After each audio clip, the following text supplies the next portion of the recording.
ओम श्री साईनाथाय नमः। Good morning, Sai morning. आइए शुरू करते हैं आज का नया दिन।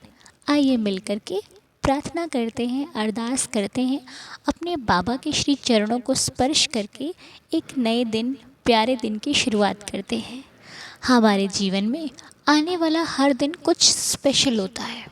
जैसे कि कल महाशिवरात्रि थी। हम सभी भगवान के दर्शन किए, भगवान की पूजा आराधना की। किसी ने कुछ मांगा होगा तो किसी ने कुछ मांगा होगा, तो किसी किसी ने तो कुछ मांगा भी नहीं होगा। बस ये कहा होगा कि प्रभु, मेरी इच्छा से बड़ी आपकी योजना होती है। मैं क्या मांगूं? क्योंकि मैं मांगूंगी तो मुझसे भी बड़ा दोगे, तो मेरे मांगने का तो कोई मतलब ही नहीं बनता। लेकिन फिर भी कभी कभी हमें अपने भगवान से कुछ कहने की चाहत होती है, कुछ कहने की इच्छा होती है कि आज मैं बाबा से ये बोलूँगी और मुझे ये चाहिए। क्योंकि एक बेटी अपने पिता से कहने में कभी झिझकती नहीं है। उसे लगता है कि मेरी ख्वाहिश मेरे पिता ज़रूर पूरी करेंगे। और बेटा अपनी माँ से, तो साईं किसी के लिए किसी की माँ है, तो किसी के लिए उसके पिता है।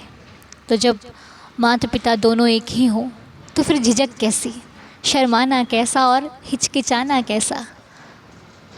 देखिए, कभी ये मत सोचिए कि सामने वाले ने बोला है कि मैं कुछ नहीं मांगता तो मैं भी नहीं मांगूं। भक्ति ये नहीं कहती।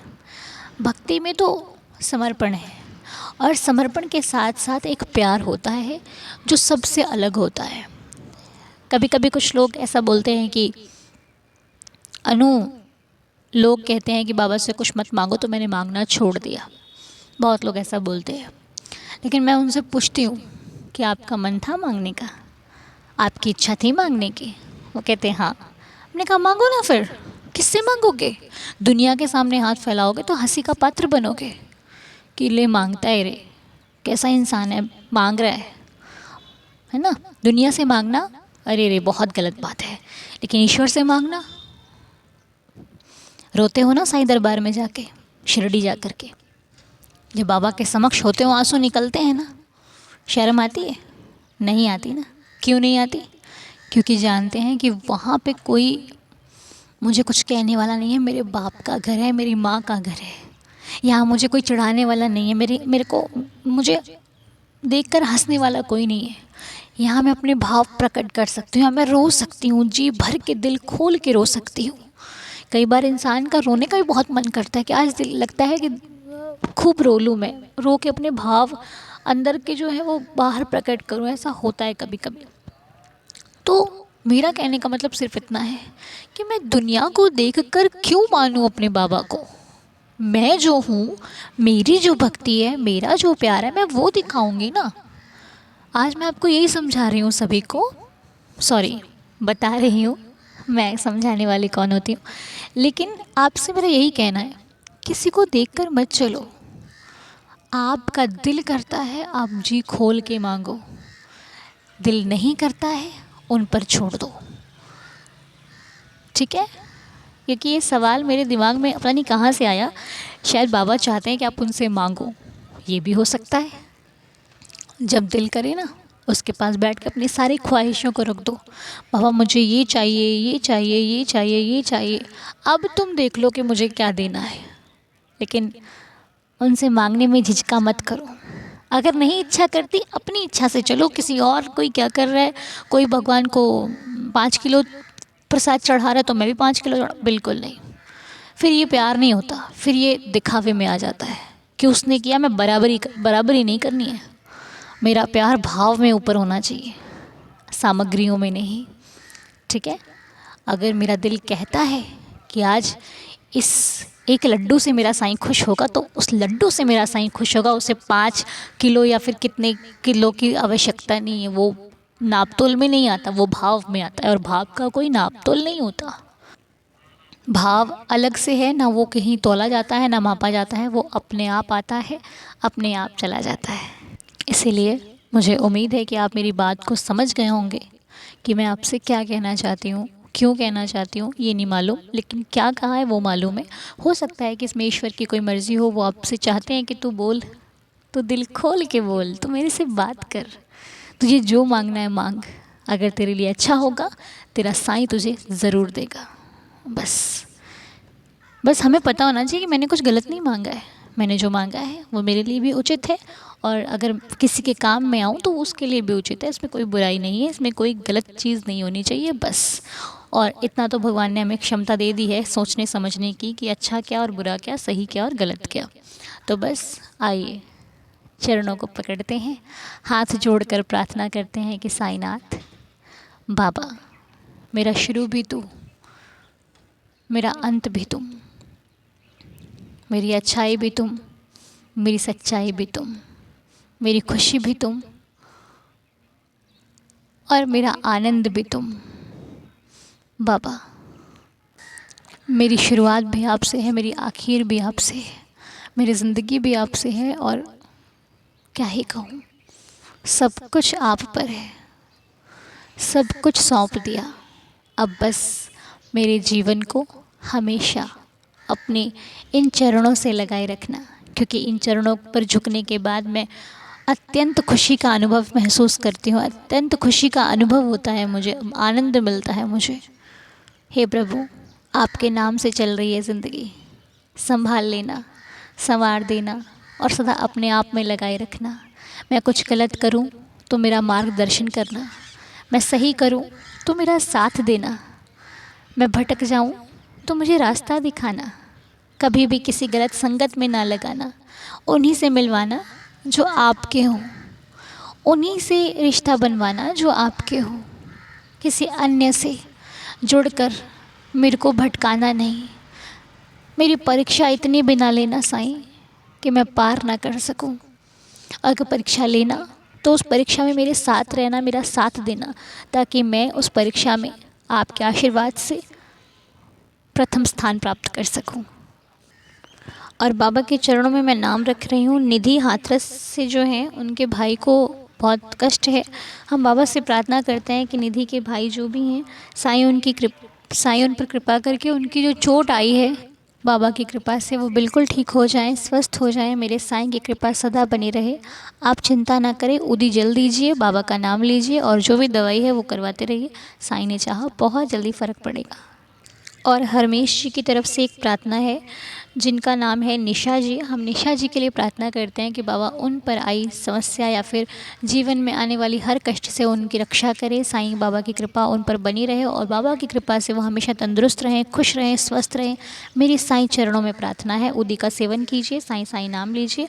बाबा के नाम से आपके जीवन को बहुत खुशियाँ मिलेंगी और आपके कष्टों से छुटकारा होगा। और एक नाम है दुर्गा शर्मा जी का, जो कि समस्या में है। साईं चरणों में प्रार्थना करती हैं कि बाबा इनकी समस्या को दूर करें। और हम भी दुर्गा जी आपके लिए प्रार्थना करते हैं कि साईं बाबा की असीम कृपा से आपके जीवन में खुशियाँ आएँ, आप सुखी रहो। बाबा से मेरी प्रार्थना है। और हमारे अमिता जी की बेटी का आज बर्थडे है, जिनका नाम श्रद्धा है। हैप्पी बर्थडे श्रद्धा।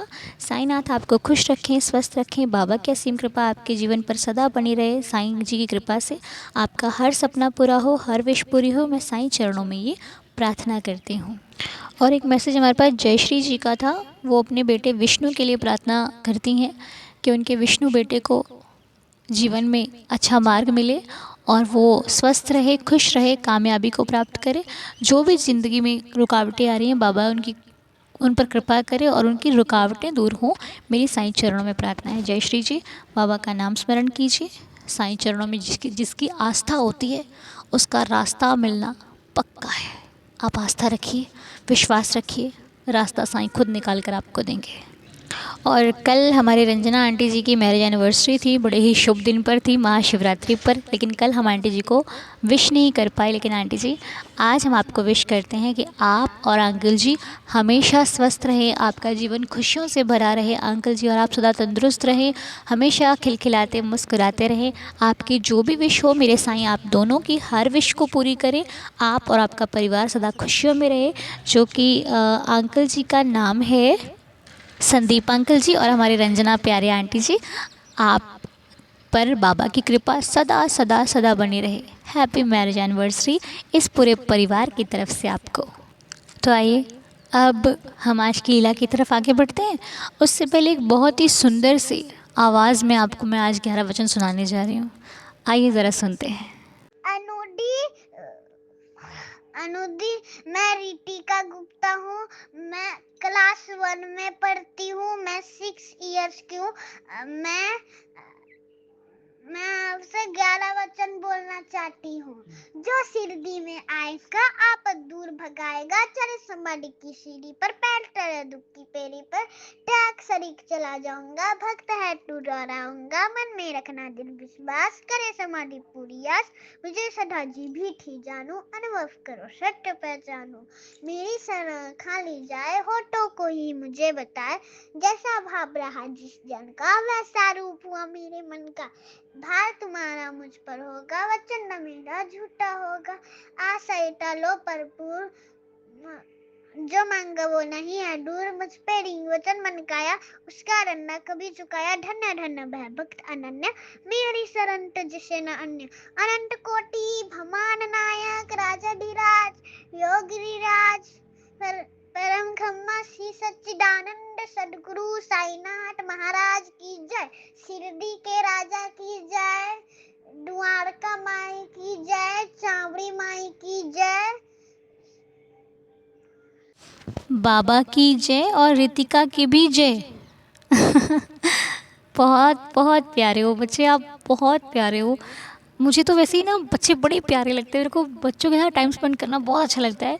लेकिन बच्चों के मुख से 11 वचन सुनना और भी ज़्यादा अच्छा लगता है। सच में दिल खुश हो गया, आनंद से भर गया। रितिका, बहुत बहुत अच्छे लगे हम सबको आपके 11 वचन। देखना कमेंट्स में सभी आपको बहुत ज़्यादा आशीर्वाद देने वाले हैं कि बच्चा कितना प्यारा है, कितने प्यार से 11 वचन पढ़े। और इनकी माता जी को, अंजू जी, हम आपको प्रणाम करते हैं, क्योंकि बच्चे के सही रास्ते पर चलने का कारण उसकी माँ होती है। यदि माँ चाहे तो बच्चा सही मार्ग पर चलेगा चलेगा।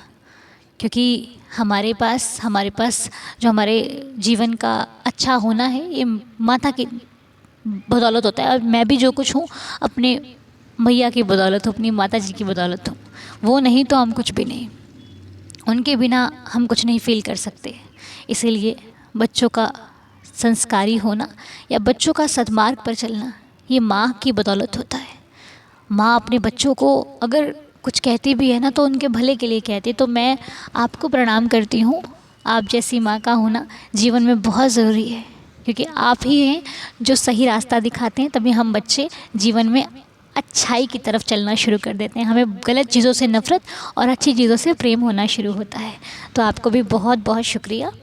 तो और रितिका की तो मैं क्या ही बात करूँ। बस रितिका, ऐसे ही मम्मा का कहना मानो। अगर आप मेरी बात सुन रहे हो तो मम्मा का कहना मानो। ये मम्मा ही आपके भगवान है और यही आपको सब कुछ अच्छा दे सकते हैं। और ये आपको वही देंगे जो आपके लिए अच्छा होगा। जो अच्छा नहीं होगा वो आपको नहीं मिलेगा। ठीक, हाँ। तो बस जो भी बच्चा मेरी आवाज़ को सुन रहा है, खुश रहो, स्वस्थ रहो। माता पिता को जो वो कहते हैं उनकी हर बात को मानो, ठीक है। फिर भगवान जी आपसे बहुत खुश हो जाएंगे, है ना। चलिए आइए मिलकर अब हम बाबा की लीला की तरफ चलते हैं, साईं लीला को सुन लेते हैं। ओम साई राम दीदार फैमिली। ओम साई राम अन्नू। मैं बरनाली आसनसोल वेस्ट बंगाल से बोल रही हूँ। सबसे पहले अन्नू, मैं तुम्हारा बहुत बहुत धन्यवाद अदा करना चाहती हूँ। तुमने ये दीदार चैनल जो स्टार्ट किया है, जो मॉर्निंग प्रेयर की शुरुआत की है, ये हम जैसे साईं भक्तों के लिए कितना अहमियत रखता है ये बोल नहीं सकते। और दूसरी बात, तुम्हारी आवाज़ में इतनी मधुरता, इतनी दिव्यता है कि ऐसा लगता है कि साईं की ही वाणी हम तुम्हारे मुंह से सुनते हैं। इसी तरह हम साईं भक्तों को साईं बाबा तक पहुंचाने, हमारे प्रेयर्स को उन तक पहुंचाने का जो काम कर रही हो, करते रहना। Best wishes. बाबा तुम्हें हमेशा खुश रखे, स्वस्थ रखे, मस्त रखे। आज मैं जो लीला शेयर करने जा रही हूँ वो मेरे बड़े बेटे को लेकर ही है। मेरा बड़ा बेटा आसनसोल इंजीनियरिंग कॉलेज से बीटेक की डिग्री कंप्लीट की 2024 में। अच्छे मार्क्स आए उसके सभी सेमेस्टर्स में, लेकिन उसमें कुछ ड्रॉबैक्स थे जिसके कारण हम हमेशा चिंतित रहते थे कि पता नहीं उसे जॉब मिलेगा भी या नहीं। पहला तो ये था कि वो उसको कॉन्फिडेंस लेवल बहुत कम है, वो हिचकिचाता है, बात करने में हिचकिचाता है, आई टू आई कांटेक्ट रखकर बात नहीं करता है, शाई है, थोड़ा इंट्रोवर्ट है और बहुत नर्वस हो जाता है। तो कैंपसिंग से उनके कॉलेज में जो इंटरव्यूज़ हुए तो पहला इंटरव्यू के छोटे से कंपनी का ही था। तो उसमें 4 राउंड्स होते हैं, सबको पता होगा। तो कोडिंग और एप्टीट्यूड वो जो रिटन राउंड्स थे उसने सारे क्लियर कर दिए, लेकिन जो HR राउंड था इंटरव्यू का उसमें वो क्लियर नहीं कर पाया वो। तो वो भी थोड़ा मायूस था, हमें भी थोड़ा होता ही है ना कि नहीं हुआ। तो फिर भी हमने उसका हौसला बढ़ाया कि चलो एक नहीं हुआ तो क्या, एक्सपीरियंस तो हो रहा है किस तरह इंटरव्यूज़ होते हैं, तो इसी तरह तुम करते रहो, एक ना एक ज़रूर हो जाएगा। तो इसके बाद उसने TCS डिजिटल में उसका तीनों राउंड क्लियर हुआ और उसका सिलेक्शन, मतलब एक राउंड ही सिर्फ बचा हुआ था। तब तक में एक चमत्कारी बोल सकते हैं, उसका जो रेज्यूमे था उसने लिंक्डइन में डाला हुआ था। तो उसे ही देखकर उसने बहुत सारे कोर्सेज़ वगैरह ऑनलाइन में किए हुए थे जिसको उसने अपने रिज्यूमे में डाला। तो डेलॉयट US से उसकी एक इंटरव्यू कॉल आई। उससे पहले एक छोटी सी बात बता दूँ, उसके कुछ दिन पहले मेरे यहाँ मेरी मौसी सास और उनकी बेटी दोनों आए थे, 2-3 दिन रुके। तो मेरी जो मौसी सास की बेटी है वो साईं बाबा की बहुत बड़ी भक्त है, बहुत मानती है वो साईं बाबा को। उसने कहा मुझसे कि भाभी तुम साईं बाबा को मानती हो? तो मैं बोली देखो मेरी जो बेस्ट फ्रेंड है वो महाराष्ट्रियन है, तो बचपन से मैंने देखा है वो साईं बाबा की पूजा करते हैं, साईं बाबा की लीलाएं मैं उनसे सुनती थी। शिरडी वो लोग गए थे, वहाँ से भी मैंने बहुत कुछ जाना था, तो मैं मानती हूँ।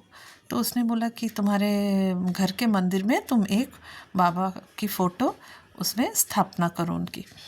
तो वो खुद लेकर आई थी एक, और उसने वहाँ बाबा के फ़ोटो को स्थापन किया और 2-3 दिन रुकी। तो उसने साईं जो स्तवन मंजरी उसका पाठ भी करती थी, उसने मुझे भी एक दिया कि भाभी इसका पाठ करना।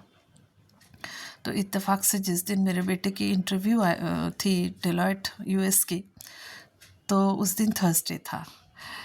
तो मैं बाबा को बोलती थी, बाबा आपको तो सब कुछ पता है कि मेरा बेटा सीधा साधा है, थोड़ा उसमें कुछ कमियां हैं, लेकिन आप उसका साथ देना।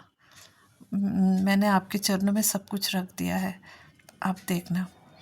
तो जब इंटरव्यू चालू हुआ उसी वक्त मैं पूजा कर रही थी और मैं बाबा को बोल रही थी, बाबा आपके चरणों में सब कुछ सौंप दिया है, आपको देखना ही पड़ेगा।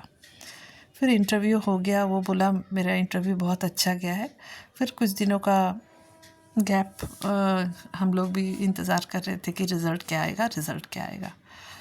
तो 1 मंथ के बाद उसका मैसेज आया कि उसे सिलेक्ट कर लिया गया है। नहीं मानोगे अन्नू, आंखों में आंसू आ गए कि ये तो एक चमत्कार ही है।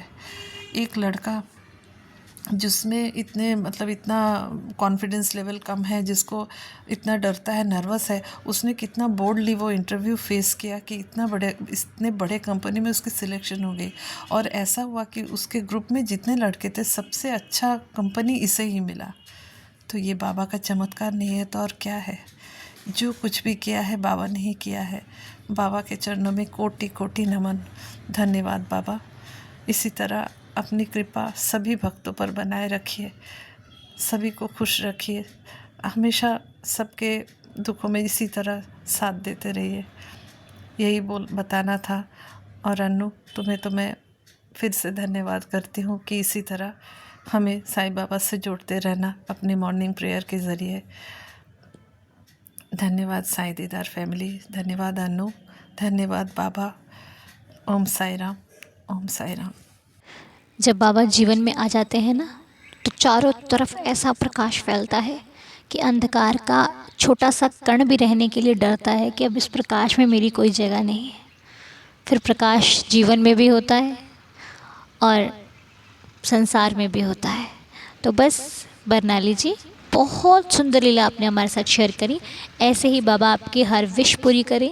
जब वो खुद आए हैं ना आपके जीवन में, तो वो खुद जानते हैं कि आपको कितनी खुशी, कितना आनंद देना है। आप चिंता बिल्कुल मत कीजिएगा, वो हमेशा आपके साथ हैं और हमेशा हर घड़ी आपकी देखरेख और आपकी रक्षा करते हैं, आपका ख्याल रखते हैं। मेरे साईं बड़े ही प्यारे हैं। आइए अब हम सभी मिलकर 11 वचन पढ़ते हैं। ओम साई राम। जो शिरडी में आएगा, आपद दूर भगाएगा। चढ़े समाधि की सीढ़ी पर, पैर तले दुख की पीढ़ी पर। त्याग शरीर चला जाऊंगा, भक्त हेतु दौड़ा आऊंगा।